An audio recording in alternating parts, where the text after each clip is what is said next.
نبی صلی اللہ علیہ وسلم دن میں 100 بار استغفار کیا کرتے تھے، تو اس لیے ہم سب کو بھی کثرت سے استغفار کرنی چاہیے۔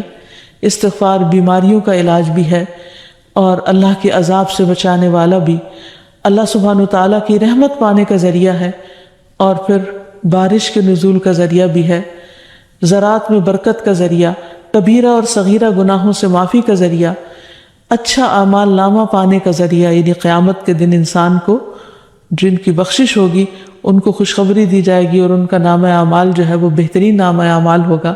پھر جنت میں درجات کی بلندی استغفار کی وجہ سے ہوگی۔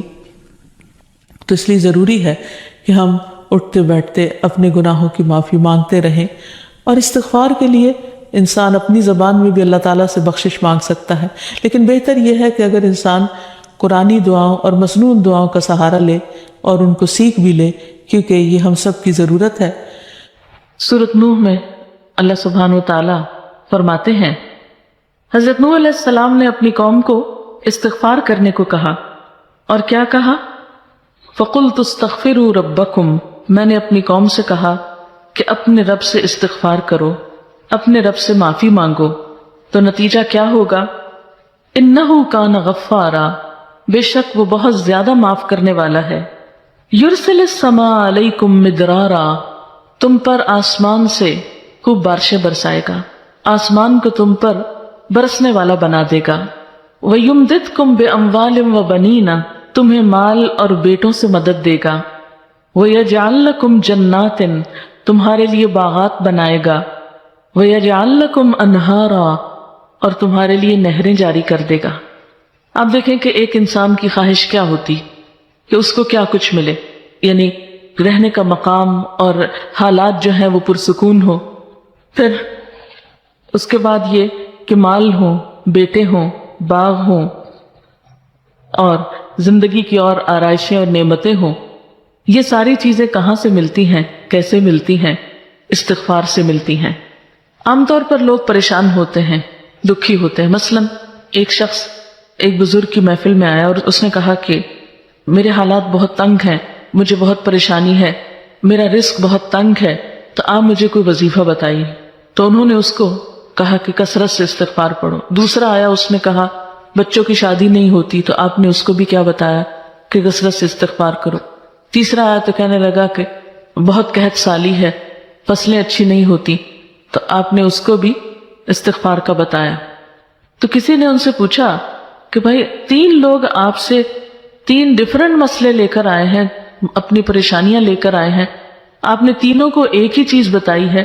تو اس پر انہوں نے یہی سورۃ نوح کی آیت پڑھ کر سنائی کہ دیکھو یہ قرآن میں اللہ کا وعدہ ہے، اور اللہ کا وعدہ سچا ہے۔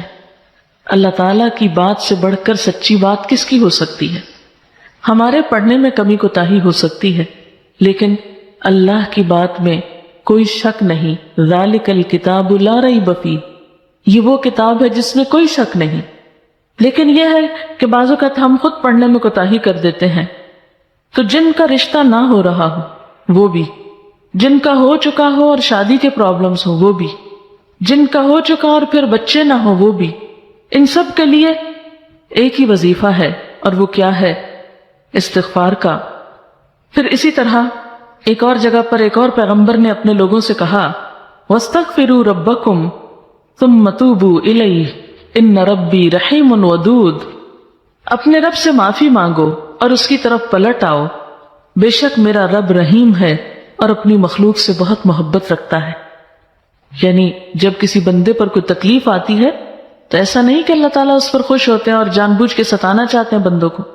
اللہ تو بندوں کے حق میں بہت مہربان ہے۔ پھر سوال یہ پیدا ہوتا ہے کہ تکلیف آتی کیوں؟ اگر وہ ہم سے محبت کرتا ہے اور وہ بہت مہربان ہے، تو بات یہ ہے کہ کچھ چیزیں ہم اچھے حالات میں سیکھتے ہیں اور کچھ چیزیں ہم ہارڈ شپ سے سیکھتے ہیں۔ کچھ نعمتوں کی قدر ہم اچھے طریقے سے ویسے ہی کر لیتے ہیں، اور کچھ چیزوں کی قدر ہمیں اس وقت آتی ہے جب کوئی مشکل پیش آتی ہے۔ آپ دیکھیے کہ اس کی مثال یوں ہی ہے کہ جیسے کچھ کھانے آپ کچے ہی کھا لیتے ہیں، جیسے فروٹس وغیرہ ہیں، آپ کو پکانے کی ضرورت نہیں ہوتی، لیکن کچھ کھانے آپ کو پکا کر کھانے ہوتے ہیں۔ اسی طرح زندگی میں کچھ حالات ایسے ہوتے ہیں کہ جن میں آپ آرام سے سیکھ جاتے ہیں، یا کچھ باتیں آپ کو بغیر کسی مشکل کے سمجھ میں آ جاتی ہیں، لیکن کچھ باتیں آپ کو مشکل آنے پر سمجھ آتی ہیں. اور جس طرح انسان پختہ اور میچیور ہوتا ہے مشکلات میں، آپ نے دیکھا ہوگا کہ جو بچے ہارڈ شپس میں پلتے ہیں وہ بڑے ہو کر ان میں سٹیمنا زیادہ ہوتا ہے، لیکن جو بچے بہت نعمتوں میں اور نازوں میں پلتے ہیں وہ اتنے بہادر اور اتنے ہمت والے نہیں ہوتے. اس لیے دھوپ اور چھاؤں، غم اور خوشی دونوں اس کائنات کا حسن ہے. دن اور رات ایک بہت بڑی نشانی ہے ہمارے لیے. تو اس لیے جب تکلیف آتی ہے تو اس موقع پر انسان اللہ کی طرف زیادہ رجوع کرتا ہے، اللہ کو زیادہ یاد کرتا ہے، زیادہ ذکر کرتا ہے، اور اس طرح انسان کے گناہ دنیا میں ہی معاف ہونے لگتے ہیں. ایک اور جگہ پر آتا ہے وَأَنِ اسْتَغْفِرُوا رَبَّكُمْ ثُمَّ تُوبُوا إِلَيْهِ يُمَتِّعْكُمْ مَتَاعًا حَسَنًا، اور یہ کہ تم اپنے رب سے معافی چاہو اور اس کی طرف پلٹ آؤ تو وہ تم کو اچھا سامانی زندگی دے گا. یعنی دنیا کی اچھی نعمتیں کس سے ملیں گی؟ استغفار سے.